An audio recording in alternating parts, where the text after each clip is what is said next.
what's going on, guys? Your boy NC Bar coming at you again with another Fireside chat trade.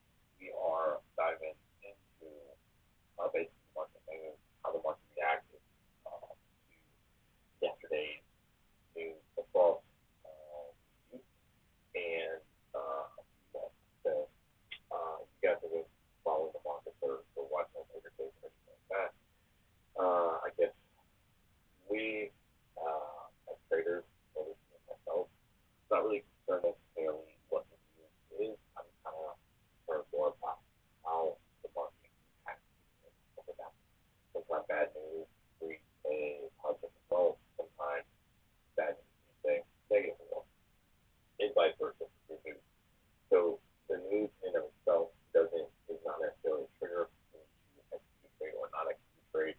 I just know that the lesson for me was is, hey, what is the market's reaction, and does that play into our necessarily our rules and understanding of using our tools to correctly hedge or correctly capitalize on an opportunity that has been itself.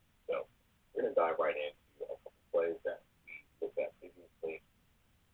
Tell you guys positive, negative about that, and as well as relative strength of like to it. So straight to the chart here. We're on the queue before we touch kind of the queue here. I want to drag over the bar chart for you guys. That's very bright, but the reality is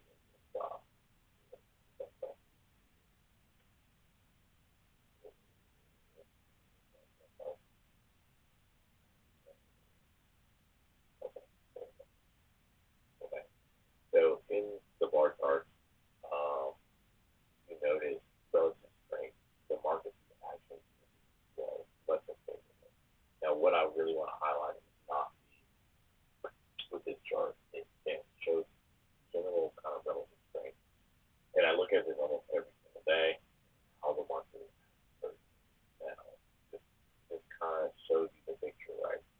At the tail end of the chart, all of the sectors are kind of reacting negative, but the one sector that reacted not as negative, I should say, is the internet sector. From that, as I here, it's still showing relative strength. So that's exactly what I'm talking about. How does the market act in so that we're not necessarily caught off guard with eggs in the world, the market crashing, and that down. And it's a very strong reaction to it. So the difference is we just work with what we have and what's available, play with those coming, and solvable is also a sense of okay, you understand that when this kind of news comes out, previous market action has been rotate into this sector and rotate out of this sector. So it's just something to kind of think about when you're considering, which brings us really to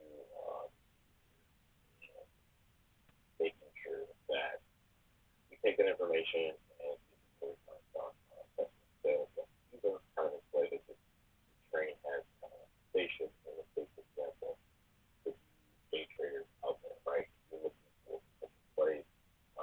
This is a pretty easy shift back to fair value. So if you're looking to play that, we'll dial in a potential buy trigger on let's say the 10-minute chart. If you're looking to be a buy, right? So what level would I set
shout out to that for that base.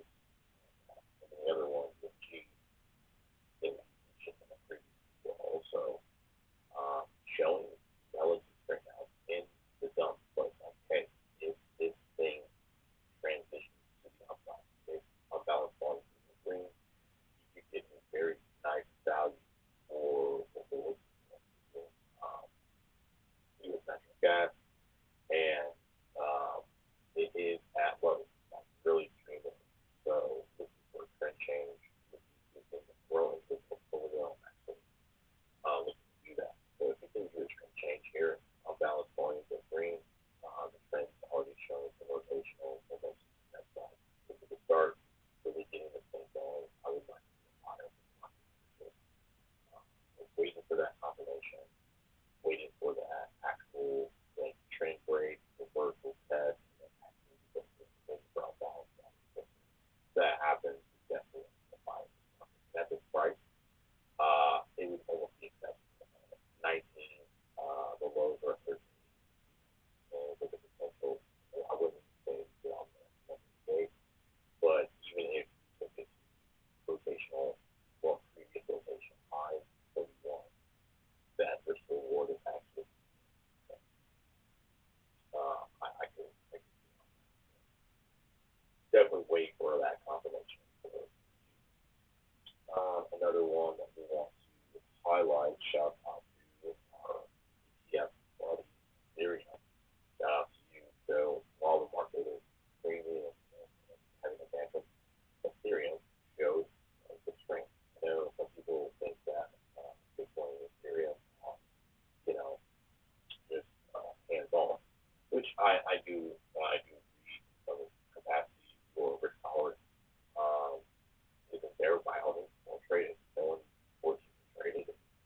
If it's not your cup of tea, by all means don't throw in your portfolio, don't trade it. It does have wild swings, and that is the nature of it. So we well we have a little bit more of an appetite for Ethereum and Bitcoin, and we're in it kind of for the long term. So we could see, yeah, it'll have a plan like this, and have a giant uptick like that. And we're okay with like that is we'll take that.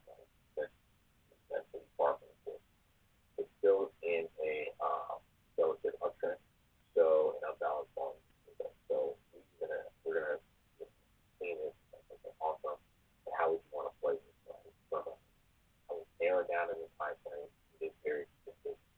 I would wait for a pullback, probably in something like this. You can pull back into the range, and then as you come out, take that buy. That's perfectly fine. As you touch, you come out, you take that buy. That's right here. Same thing on the sell side. If you come in inside, that would have been average. The clouds got 8 and 21 business average. As you break below the 8 year moving average, you start moving out of that.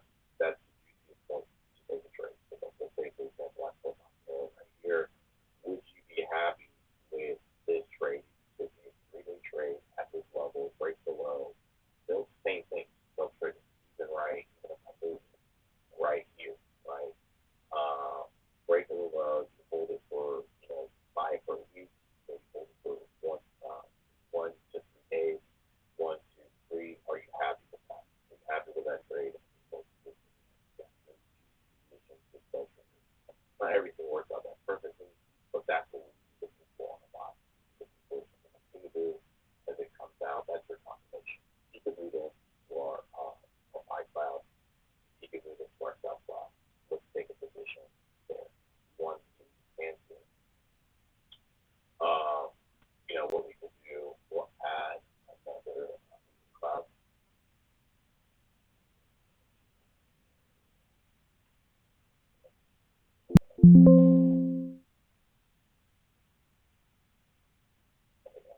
So if you want to be super fancy with it, you're looking for maybe not run the mill play because it's something a little bit more speed on it.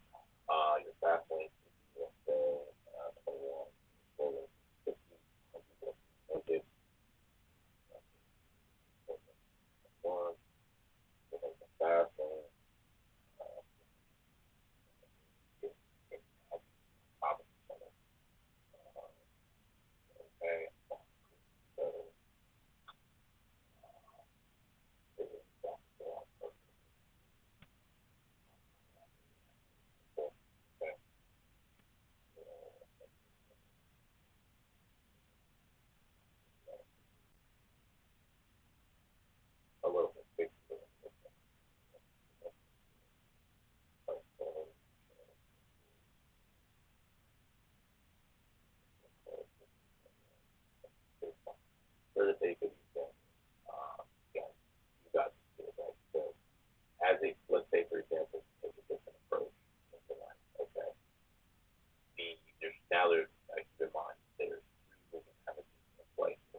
I really appreciate your time.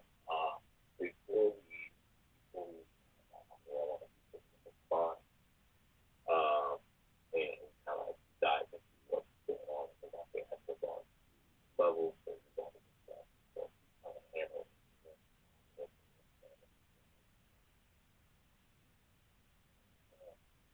So what's going on with five? What are the levels? Right? This is the original setting. Five percent on it. Also internal so as it comes, I had to hold on. I know news is fairly bad on the market reacts, but I want you to keep in mind the day, because let me explain what I'm talking about. So how they react to right? Basically broke below and technical setup. So technical broke below test. This is actually a very social. This is what I'm talking about. That's really happening. And it comes in here and you can move out. This is just going to stop out at the high at the test. You can take this one and then stop here. Stop close. So another hit. And then massive sell off. Expectation for that test. So that's clearly a momentum play.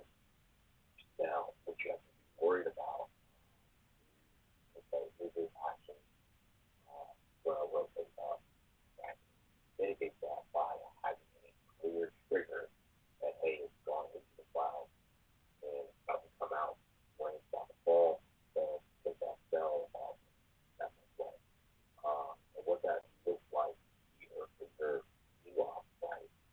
All the components are there. So if you're looking at it, a lot of times I'll have it like hours for the day or whatever, I'll have them by myself. This thing would come in, this, okay, you got a test here, but it hasn't figured out of the stop. So all everything that you're testing, you are testing that support level. This is after the double top. This is your profile, and it leads down to here is for your profile. Right? Say, hey, I think maximum immediate profit profile. It would be fiction, right? And then it goes and trends there. So actually, you get a holding have a shift affect all this movement from what you entered at 5:31 and you're going to pull out until 5:29.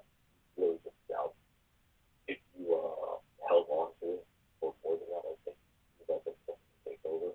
Um, it basically just stop. And you probably would take on the trade at close, uh, any close above the so once it breaks out, you're like, hey, close by the average, I think take that trade off. That's really good for when things go into a very violent trend. Closes inside of your so you can actually say, hey, close inside of the wall. That's really overall I would use for strong trend. Close in that. And most of the time the strong trend will price you playing the audible because not taking the trade off at a resistance level or fair value. So coming back to it, let's say for example you took a trade and you know previous value is down here. This would be my target. My target would be take the trade from here, look for a trade down to fair value. That would be my trade. So, there's both sides of chopping. But once you get to this level, okay, and stop it, then I audible and be like, yeah, audible and be like, okay, it's going into a power trend. Shout out to all of the legs, also a power trend. It'll go into a power trend,